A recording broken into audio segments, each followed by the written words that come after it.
Without understanding the nature of the mind, letting go is impossible.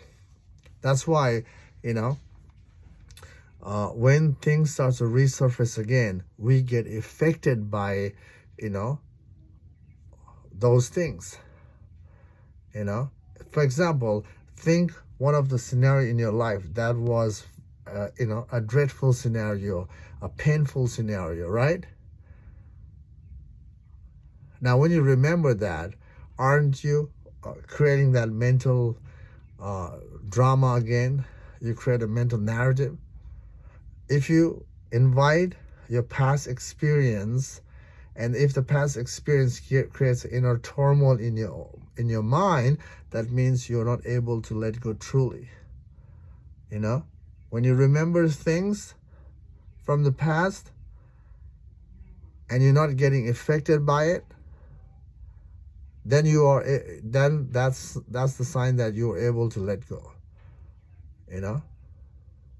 But you cannot let go of the past by putting the new meaning in your life.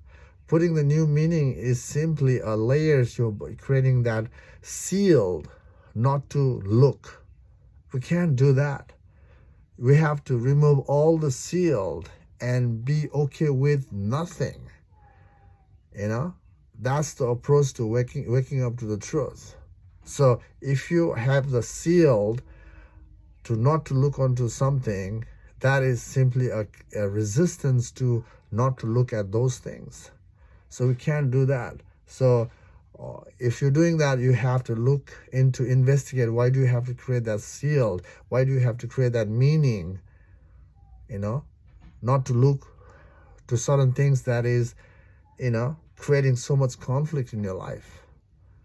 So that means simply you're focusing on something to not to focus on the conflict that is beneath, you're beneath certain layers that you have piled up.